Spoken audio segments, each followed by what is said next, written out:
Hello，大家好，我们来看一下跟丁 Malaysia 银顶大马，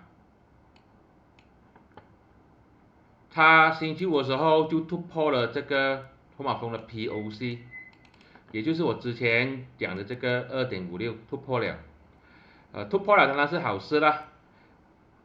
但是我不认为可以追，因为有这个阻力线2.62、2.63，200天均线跟这个托马峰的这个灰色线都在拦住它。再加上又有这个6州选举正要举行中，不明的因素太多了啦，我觉得风险就有点高。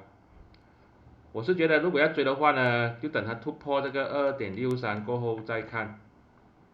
突破2.63的时候呢，代表呢全部筹码峰主力线都已经在它下面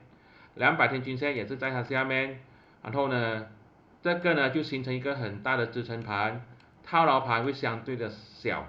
这个时候它就有机会往上冲啊。当然最大的因素呢还是这个6州选举如果西门输掉的话呢，这个什么技术分析都好呢，都会被他打下来的，就有这个风险，自己要衡量。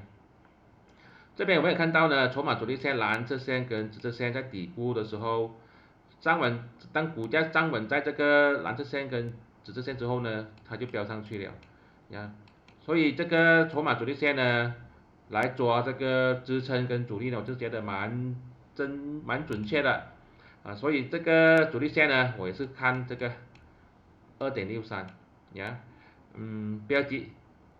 等它确认突破这两条线，那时候就全部都是符合这个马路讯号了。如果你有兴趣用这个筹码主力线的话呢，现在有机会了，